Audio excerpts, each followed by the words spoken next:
Hello, divers, and welcome back to our regularly scheduled podcast. Halloween Horror Month came and went, and even though our final scheduled episode did not make it because of technical issues, we are back.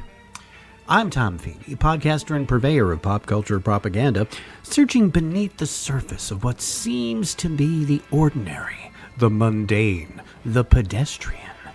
In other words, Mysteries of the Deep. This time, we dive into a story about a storyteller who wanted to tell certain stories, but was too famous to tell those stories because he was already a world-famous storyteller. Confused? Don't worry, it gets worse. This is a tale of two authors. One of them is named Richard Bachman. The other? Well, we'll get to that.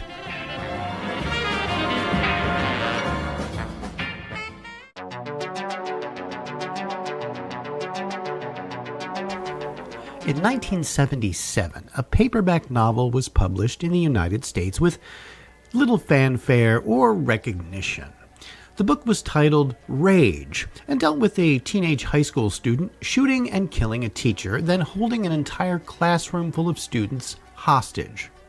The author was a man named Richard Bachman. For being a low-profile paperback book, Rage had somewhat decent sales, but never really broke out and became a bestseller. Undaunted, Bachman released his next novel 2 years later. That novel was recently adapted for the silver screen and released into theaters earlier this year. We did the very first long walk years ago to inspire everyday people. Smile, boys. You're on candid camera. Man, you gotta not think about the things out of your control. Think about your plan. Personally, I can't stop thinking about all that money. You'll never find another like me. I'm the last of my kind. Warning. Okay, just keep walking. That's right. Just keep walking. Yeah, that's it, kid. That's it. Second warning. Third warning. It takes heavy sack to sign up for this contest. I'm not going to go through the whole rule book, but it boils down to this. If you fall below the speed of 3 miles per hour, you get your ticket. Walk until there's only one of you left. Who's ready to win? It took me a while to realize the truth of this. This is walk or die. Warning. You'll walk as long as you can. Warning. But sometimes the body won't listen. Warning. For some, your heart will stop. Warning. For others, your brain. Warning. And the blood will flow suddenly. Warning. Warning. There's one winner. Warning. And no finish line.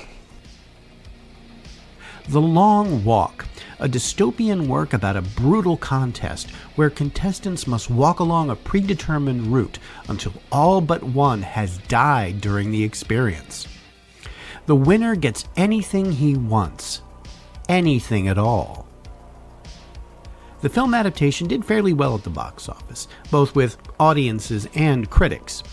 Now, if you've seen the movie or even the trailer, you might think to yourself, wait a minute, I thought The Long Walk was written by horror icon Stephen King. How about that? Interesting. But let's move on for now. In 1981, Richard Bachman published his third novel titled Roadwork. You know, it's one of those man against the system stories. The kind. A hardworking man builds a life for himself and his family only to see it torn away by forces from both without and within. Already spiraling after the death of his young son and the deterioration of his marriage, Barton Dawes finds out that both his home and his workplace are being demolished to make way for a highway extension.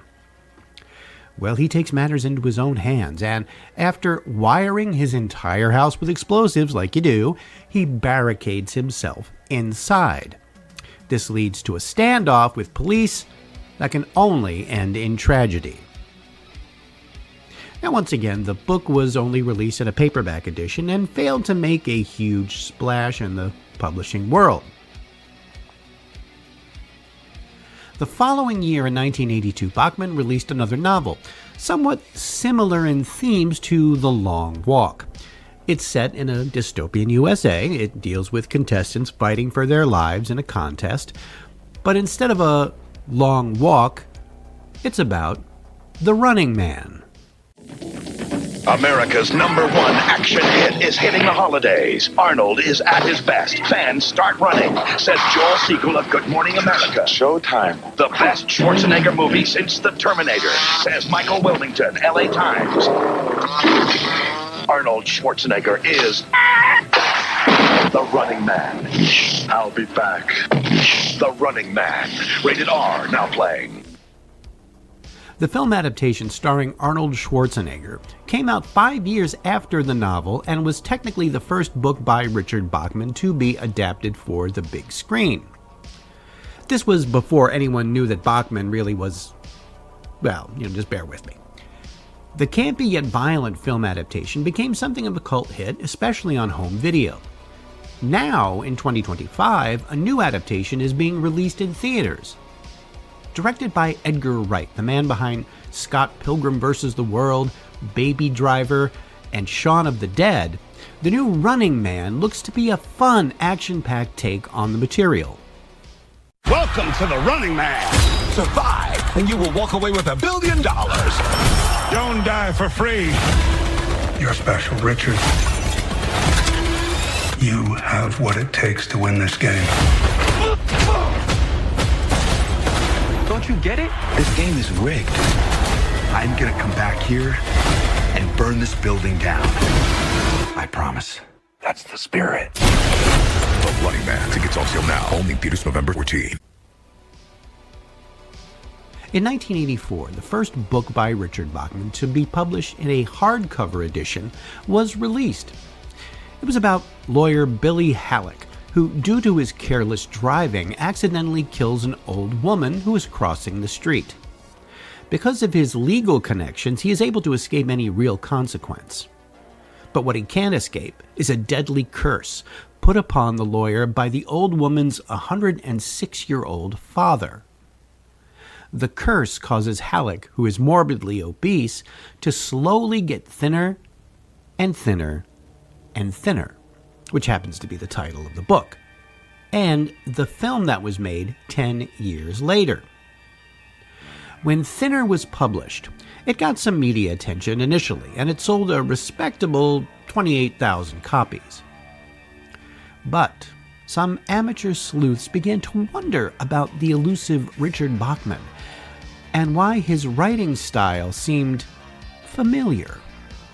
Some readers began to write angry letters to Bachman, accusing him of copying Stephen King's writing style.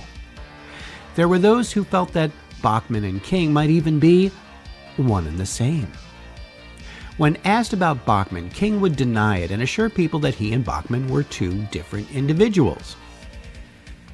But all the speculation came to an end in 1985 when another Stephen, one Stephen Brown from Washington, D.C., began to look into the mystery himself. As a bookstore employee, Brown had access to the copyright information attached to the book Thinner. What did Brown find? Well, I will let someone with first-hand knowledge of the situation divulge the truth. Here's Thinner. I'd done 4 other books that were not very much like what I usually do. That is to say, there were 4 novels that weren't horror novels. And this one sort of was. And we tried everything that we could think of to keep the secret. But there was a guy who worked for a bookstore in Washington, D.C., who read my books, who'd also read the Bachman books. And, he wrote me a letter and said, I've looked in the Library of Congress, and I noticed that the copyrights for the Bachman books are held in the name Stephen King. Do you have anything to say about this? That was it. The end. The game was over, and so I simply owned up to it. But for a while there, Bachman was good. Bachman and I have collaborated on a novel now. He's a much nastier writer than I am. But why did you want to write as Bachman? Because you wrote too much. I mean, you were afraid of saturating the market. I was afraid of saturating the market. I was told that that could happen. And so Bachman was a place to get rid of those books. And, you know, the other thing was I was curious. Yes, that was Stephen King himself telling the tale of his nom de plume, Richard Bachman. After admitting the truth, sales of Thinner went from 28,000 to 280,000 copies. After the revelation of Richard Bachman's true identity, there was no need to keep King's actual authorship a secret anymore. So that same year, a compendium of the 4 original novels King wrote under the pseudonym was released as the Bachman Books. It included the novels Rage, The Long Walk, Roadwork, and The Running Man, along with a written explanation by King about his reasoning behind adopting the Bachman persona.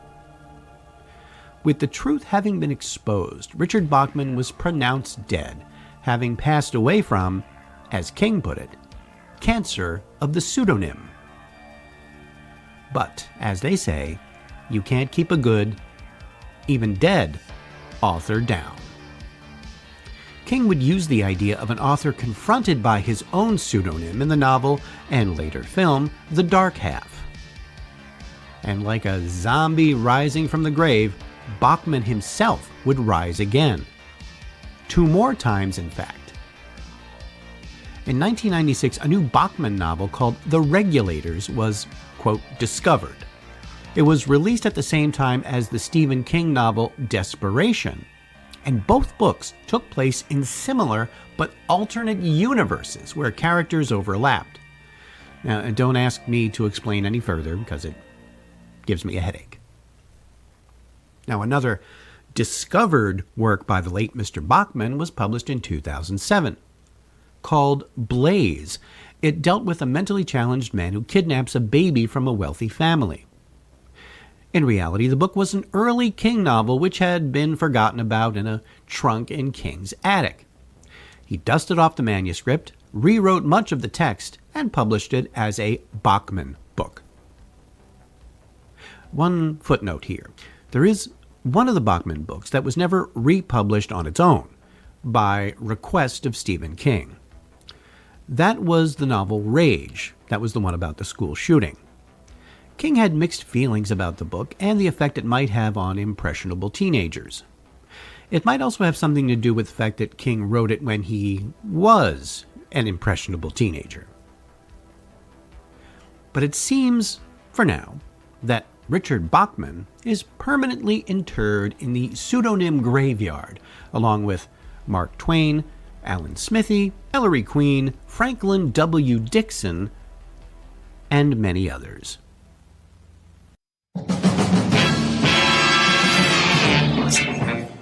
And on behalf of myself, Fenton J. Harcourt, thanks for listening. If this is the first time you've heard this podcast, check out our past episodes available on almost all podcast providers and subscribe so you don't miss a single one. If you like what you hear, write a review. We'd love to know what you think. And feel free to drop us a line at thedeepdivepodcast@gmail.com. Next week, we begin our newest addition to the Deep Dive podcast lineup. We All Die Streaming. What is it all about? Well, you'll just have to listen to find out. All clips used in this podcast are meant for educational purposes only and not to infringe on existing copyrights. Mysteries of the Deep is part of the Deep Dive podcast family and a production of Automaton Studios.